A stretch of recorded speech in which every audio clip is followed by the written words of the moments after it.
Okay? Okay. Okay, Professor Lenoir. What you understand for the techno-humanism? Understand? Techno-humanism? And how we can associar, yeah, this techno-humanism with the discussions about nanotechnology and pós-humanism. Okay, big topic. Well, first, what I mean by techno-humanism, and to get it that way, you need to talk a little bit about technoscience. So for me, and I think you hear that today in Eric Drexler's talk, what I think of as technoscience is basically everything today is technoscience, in the sense that in earlier times when people made science, you think of a scientist in a benchtop, working on a benchtop in a laboratory or something like that, making hypotheses and so forth that ultimately may get developed into some sort of, have some relationship to technology.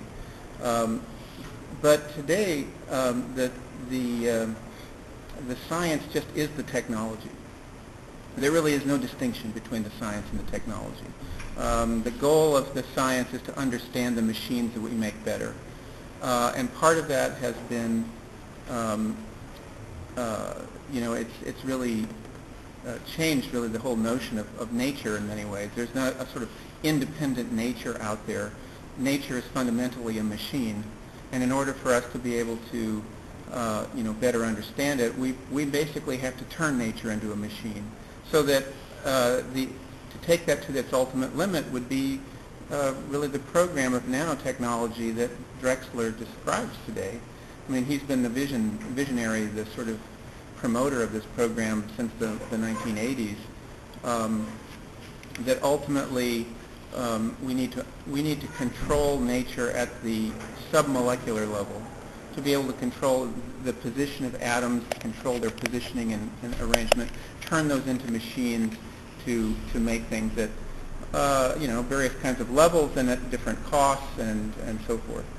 So from my point of view, techno-humanism then is the effort to try to engage in humanistic terms, understood, the questions of humanity, freedom, mortality, the soul, questions of those sort of traditional humanistic sort. Techno-humanism tries to engage the humanities with this new form of science/engineering, which I call technoscience. Okay, great. And how you think that the society, people and society,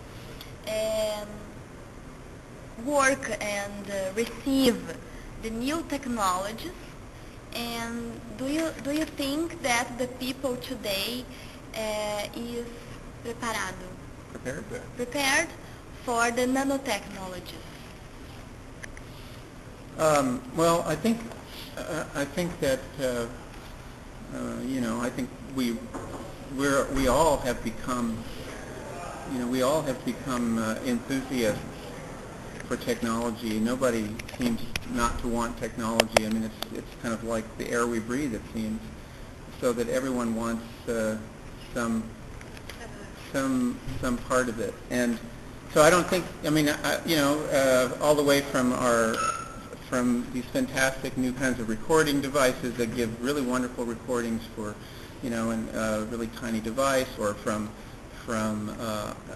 our iPod Nanos to computers to everything. Everything is, even fashion now. People are using nanotechnology to develop new kinds of fabrics that don't spot, or even you don't even require seams. You can self-assemble the material. So I think there is that the public has this a very large desire for technology everywhere, and it's not just. I think it's not. I don't think it's just in the United States or Europe. I think it's clearly here in Brazil and other places as well that people desire technology.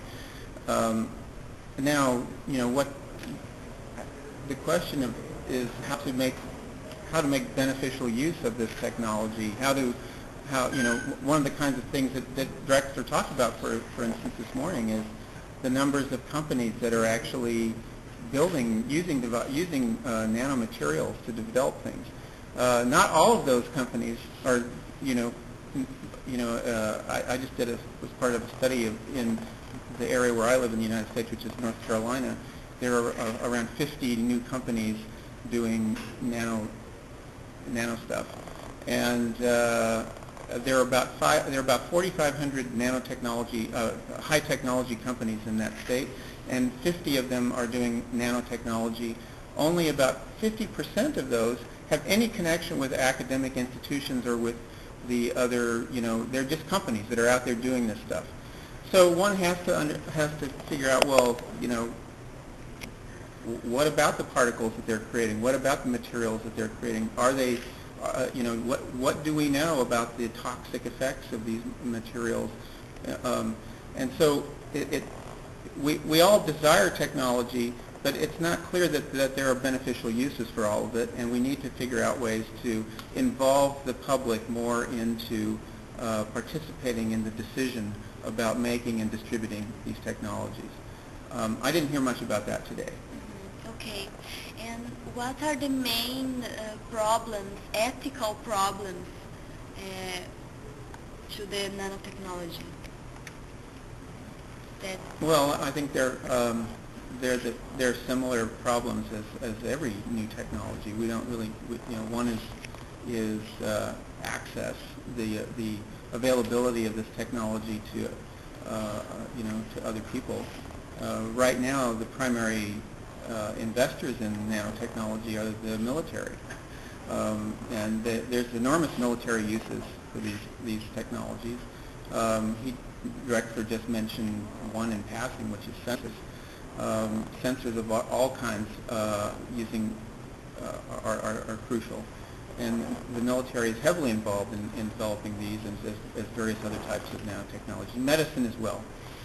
But it's really important, I think, to think about not only what sort of economic benefits these might have, but what are the potential societal impacts of these technologies? Who benefits from it? Who gets to use it? Who gets to decide about what technologies are deployed? And so those bring along with them kinds of issues of ethical responsibility. Do we produce these kinds of materials? Do we know what their effects will be? How should we control them? Should we, what sort of regulations need to be involved with that? And so one of the concerns then is that there be a deeper dialogue between the people producing the new technologies and those people who are using and promoting them. I think one of the problems is that we all are very, we watch television, we use all these devices ourselves. We all become very much enthusiasts for these technologies. We desire them. They are desiring machines, and they create other desiring machines, namely us. And so I think one of the things that we need to do is to be conscious of that and to try to create dialogue around those issues. How to do that is a difficult question. It's important the participation of the society in these discussions, yeah. Yeah. Okay. Very important. Okay. And how to orchestrate those conversations with society. Mm-hmm. I think those are the critical issues. And Professor Lenoir, let's talk about the human body. What challenges we can maybe imagine in the future in the human body with the introduction of the nanotechnology. Yeah, thank you. How we can imagine that in the future will do the human body is I don't know how I say in English, híbrido. Hybrid. Oh, right. Human and machine. Right. Well, to some extent, we've already passed that. We've already, we're we've already crossed that bridge. That as we sometimes say, that train has already left the station. We already are hybrids. And some people would want to deal with this. People like Donna Haraway or some others would say, well, we've always been cyborgs. We've always been hybrids of a certain sort. That's just the nature of human society. Human society has arisen and developed. The human has developed in close combination and dialogue with technology. So we've always been cyborgs in a certain sense. But there's a kind of development ongoing now that wants to sort of, to a certain extent I disagree with the way Drexler characterizes nanotechnology. I mean, that's fantastic what he's done, what he's talked about and so forth. But really what he's describing is a very mechanical universe, right? He's talking about a universe of machines, where we make tools that make other kinds of tools, and these sort of tools self-assemble into other forms of machines. It's basically thinking of trying to apply this machine concept to nature and to human being and so forth. And he talks about medicine and everything. Now, to me, the really interesting thing about nanotechnology is that one of the interesting developments that's going on is to, and he mentioned that, well, the best way to make very precise, the most precise machine we know is the ribosome inside the cell. It is a kind of machine that makes very precise products, proteins and the molecules that organize the body. And so this is a kind of example where in order to make these machines that are being described, people are harnessing biological machines. They're harnessing the machines of the cell in order to make these things work, to create self-assembly, to create very precise, atomic level kinds of organization. So essentially what's happening there is we are sort of harnessing biology and turning that into a machine. So we used to have this machine, this nature, culture, nature, human, nature-animal, human-animal kind of divide. And what's happening is that's being obliterated. That there is no difference. And it used to be that, well, we used to think about nature as if it were a machine. And we would use analogies of, well, machines work this way, and we can use those as models to understand how cells and other things work. But what's going on with nanotechnology is a much bolder and a much more, transformative process, it seems to me, which is to think nature as already a machine. And that in order to improve the failings in the machines that we can make, those metallic ones he's talking about, we just need to harness the tools of biology. So we make so that's one of the kinds of things that is going on that I think is most interesting, to get back to your original question about the human-machine hybrid. So there are now, so for example, a really famous Brazilian scientist who works at my university, at Duke University, Miguel Nicolelas, he makes brain-machine interfaces. This is sort of like harnessing the machine, harnessing the biology of the brain to enable animals and humans for very beneficial purposes, for people who are paraplegic or quadriplegic, to be able to think what they'd like their limbs to be able to do and have that translated into a set of computer signals and so forth. So there's this integration going on there of the machine and the brain in a very powerful way. And there are other technologies that people are developing of a similar sort, where we are developing sort of machinic interfaces that then become part of the body. And I think the place where you see, most people say, oh, that's fantastic, no problem. It improves people who have problems with vision now can get various kinds of chips put in that help them. But there's another dimension to it too. Why stop with just restoring your vision? Why not make it better, right? Why not, you could create a chip that does infrared vision too, in which case you allow, and that has obvious, very powerful military implications if you're able to use infrared vision for moving around. Or, so I think that the answer to your question is we long time ago passed the divide between humans and machines. We just didn't know that. And so it seemed like a very powerful and controversial kind of thing. But what we have done in the meantime is create a new ideology that says, oh, well, we've always been cyborgs, we've always been machines, and this facilitates, this makes it, this sort of what I'm, following Deleuze, called desiring machines. That's basically what we're doing. We have created desiring machines. We desire to be machines. We're turning nature into machines, and we're utilizing those now understood as machine natural processes to reshape the body. And I think one really powerful place where you see this is in sports. In athletics, people get very upset that people are doping or doing other kinds of things, but there are, and you could say, well, athletes have always done whatever they could do to have some sort of slight advantage over their competitors. But now, there are laboratories where people are really seriously looking at various kinds of nerve muscle sort of implants, various kinds of things that stimulate athletes to higher level performance.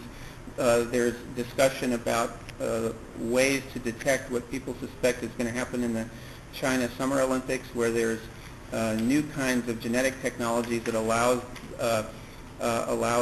very hard to detect, allows a gene technology that allows the body to express more hemoglobin, so as to have better oxygen carrying properties. So, we're already at this level, and the question is, what do we do? Okay, Professor Lenoir. Now, could you tell us about your new project for a game, about the virtual piece? Could you tell us about this project? You win a MacArthur. MacArthur, right? Yeah. I worked for this. So this is So actually, the very last time I was here, I was speaking about. I think that I was talking about video games here and my interest in digital media and the potential transformative properties of these technologies. And actually, somebody asked me this question here. It was really great. Aren't you becoming really more of an enthusiast, a supporter? You talk about all these military technologies and the way that the military uses these gaming technologies to improve its abilities, but aren't you in the process of doing that, becoming a supporter inadvertently, and I took that to heart, and I decided that that's a very important question, and over the years I've done a lot more research on that particular topic, and I became very interested in the way in which the military actually enjoys the way other people are modifying their technologies and introducing it. So Hezbollah has developed its own version. So I studied this whole game called America's Army, which is a free online game that is used to recruit people into the U.S. military.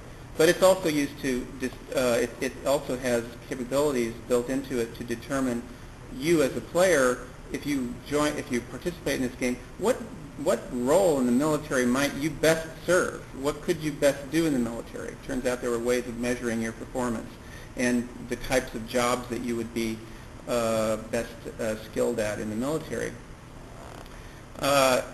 And it turns out that because of the way if you put the code out on the internet, you can other people can take this and create a mod of that game, and so forth. So Hezbollah has their own version of the same game where they train.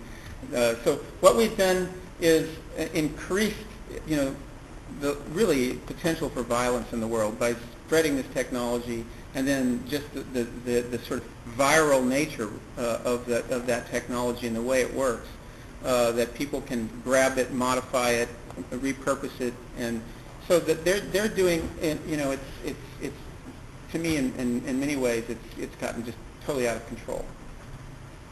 And so I thought of the idea that it would be really good to take that technology and use it for peace. Because it turns out that a lot of the people that are, most people that work for the United Nations, for example, or for the Red Cross, International Red Cross, or for the Organization of American States in Latin America, and a lot of organizations, in order to train people to go in to deal with disaster relief or to deal with some sort of political issues, things going on in places like Zimbabwe or places like that today. The young people that are in these courses, and they not only read policy documents and learn about the history and so forth, learn about the economics, they also play role-playing games in class. People are assigned roles, you're given a mission brief of what the resources that your organization has, what you're allowed to spend, and so forth. And you practice that with other people in the room, and so you might be the representative of the UN, and I would be the representative of some NGO or Doctors Without Borders and something of that sort. And so my idea was, well, these people are they're already doing role-playing games. And role-playing, we know, is very important for training certain kinds of behavior, especially for things around negotiation and conflict resolution. So why not take this technology that's been used, that the military uses to train its special forces to go into places like Afghanistan and Iraq and conduct very sensitive missions there. Why not take that same technology and repurpose it for basically recode and recycle it to do peace and conflict resolution? And that's the goal of the project. And I actually am collaborating with the same company that built America's Army in building this resource. And we're doing it together with an international organization called the Rotary Centers for Peace and Conflict Resolution. There's 7 of them around the world, and we are collaborating with them to build a simulation. And as a model, we're starting with Hurricane Mitch that happened in Nicaragua in 1999, and it escalated from being this massive disaster relief problem into a huge environmental catastrophe, and then political problems with various people from surrounding countries that came in. A rebel group called M16 came in and took all of the trucks and so forth. There are all kinds of issues. So we're working on that as a model for building other kinds of peace and conflict resolution scenarios. Okay. And the last question for me is okay. And what do you think about the possibilities with the scientists to challenge the human embryo, okay, and with a hybrid embryo with the animal and human? Mm-hmm.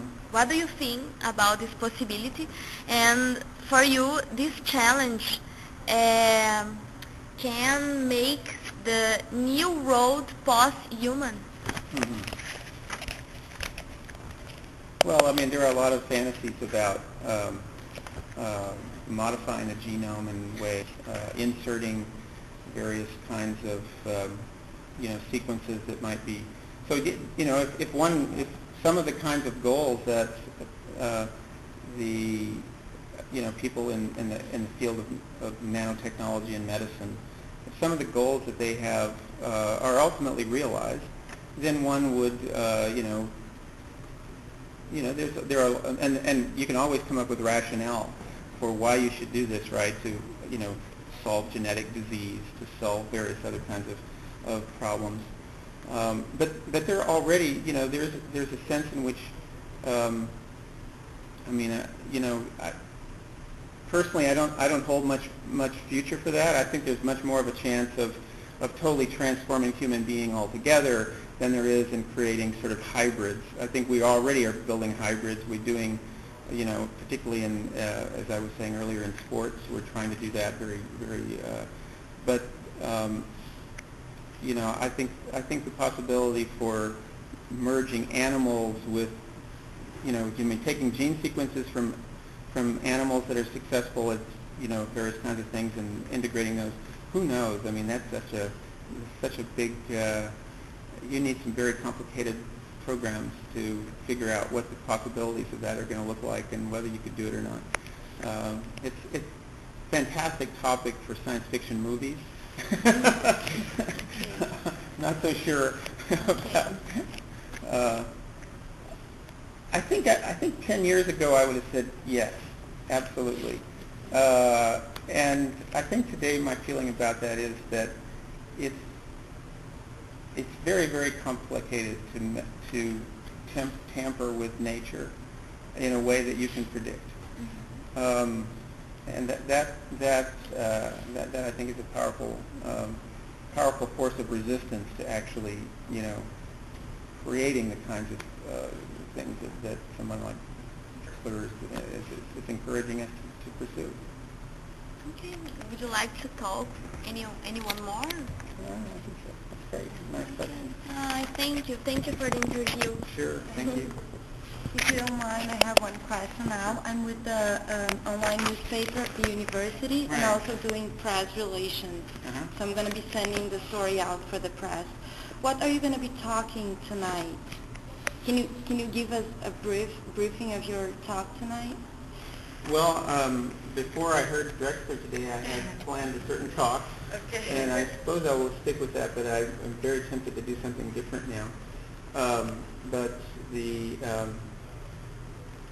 what is advertised as the talk is, it's really kind of in the theme of the conference about what are the limits to the human. And the question is, that I've been concerned with recently is, so we talk about this. We've already, I mentioned we are already cyborgs. Drexler and some other scientists have talked about the sort of total, what they call the Productive nanosystems. Not only productive nanosystems, but what they talk about the so-called singularity. The singularity is near. Sometime within the next 2.5 decades, they predict that that as a result of things going on with nanotech and computing, the merger of biotech, nanotech, and information technology is going to create intelligent machines. We already are relying so heavily on intelligent machines for conducting a lot of our work. These things are going to become more and more powerful. Eventually, they're going to have to decide whether they need us anymore. And so that the singularity is when humans merge with machines, is the so-called idea. And so my question has been, at first I was thinking, well, we've already done that. But on the other side, the question is, how possible is that? Is that really possible? And what do we mean when we think about that? And so my talk is really spends a lot of time looking at the first singularity. The first singularity is the invention of the human to begin with. And that is to do, in my view, with language. Human beings are the only species that are really symbol manipulating species, and this creates the opportunity for creating self. And the question, one of the things that's been at the stake of postmodernity and discussions around postmodernity is, the dissolution of the self And one of the questions that comes up with modern technology is, particularly with all of these devices that we've got sitting around us, and the way in which we are constantly integrated more and more into intelligent environments with machines interacting with us. There's a lot of discussion, for instance, today about whether young people in your generation who can text message with 10 windows open and listen to a lecture and Google the lecture and get all this stuff going on at the same time, whether or not you're being rewired, whether or not your brain is becoming different in very significant ways. So one of the things that I've looked at is just the history of that. Is it the case that, and the claim that I would make is that every new media regime constructs a new subject. And the question, so you can, there is very interesting evidence that if you look at non-literate societies of people who don't read or write, their brains are wired differently. They have different neural structures than people who read and write. So writing installs into the brain its own system.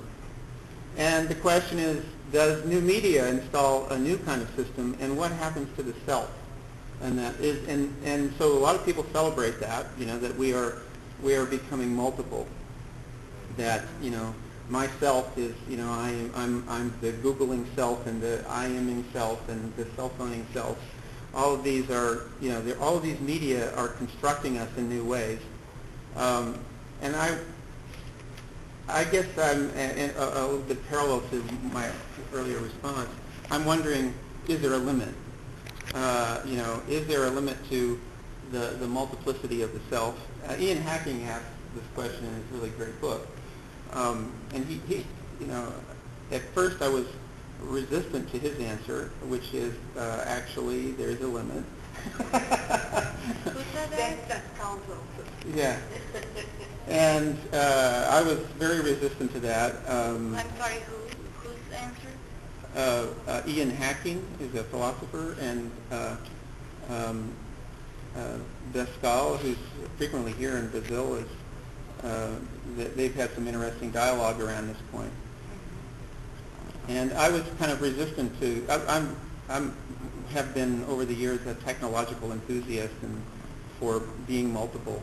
And today I'm kind of wondering whether there aren't limits to that, whether or not that the self, unlike the sort of, so what we've heard in cognitive science in the 90s and early 2000s is that the self is a mirage. It's a kind of artificial construct. It's, there's really no function to the self. And so, it can become multiple or disappear or whatever. Who cares? And my view is different now.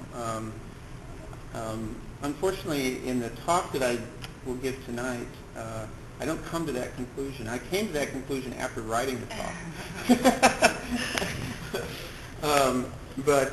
And have spent a lot of time since writing the talk doing more research on the various opinions of neurobiologists about the function of the self and whether or not you can dispense with that, and what it would mean, and thinking then about, well, what would that mean in one of these media-rich environments?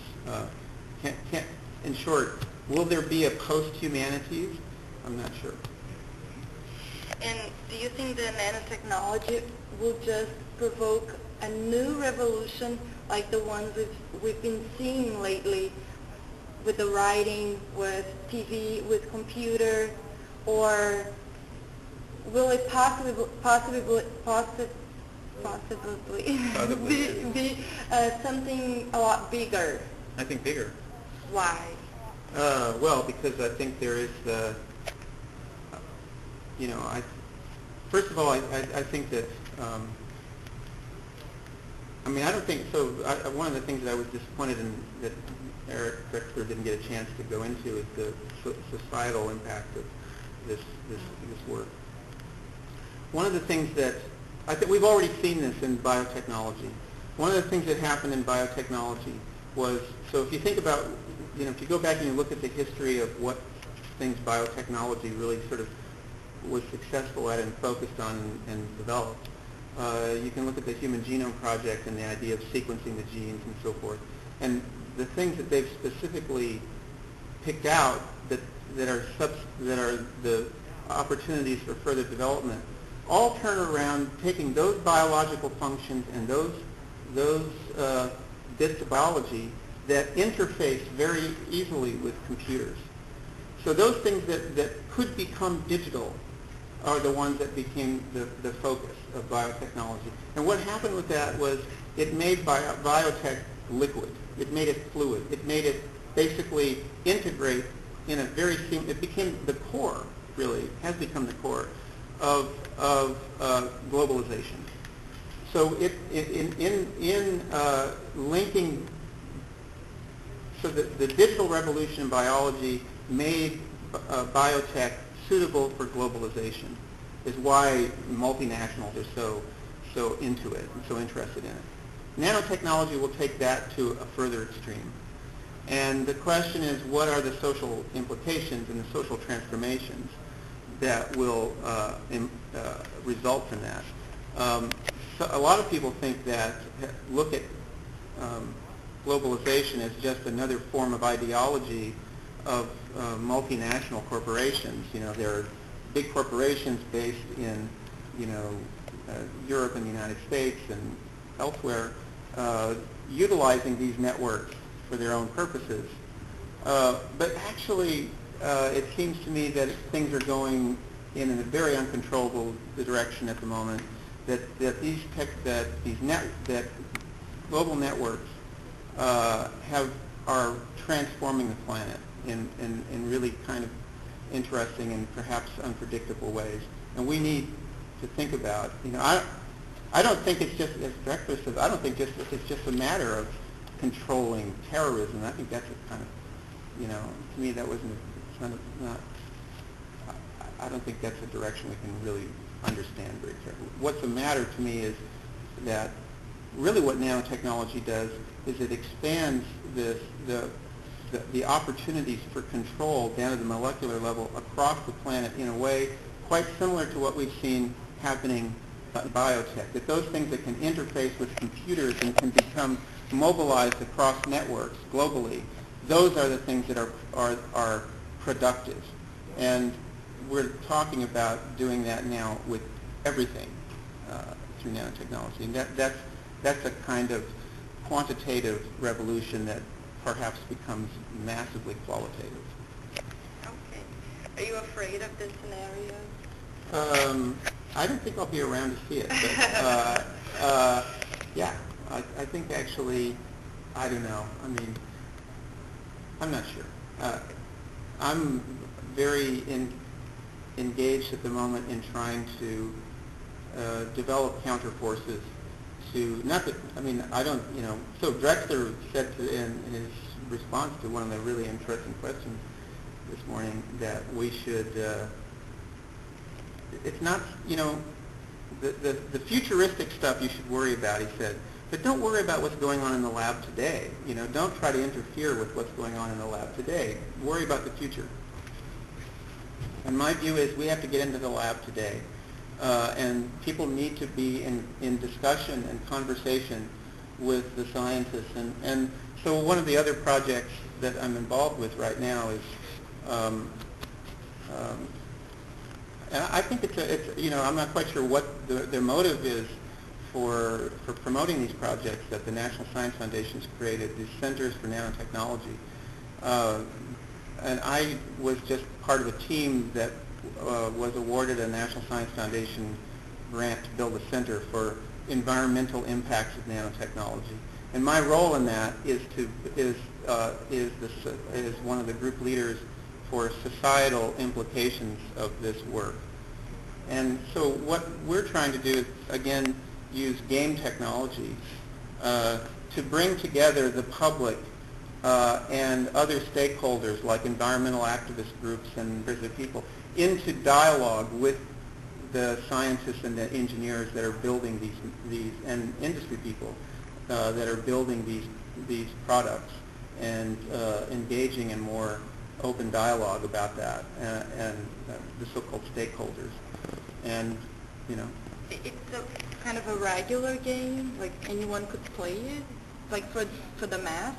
There'll be various versions of it. Okay.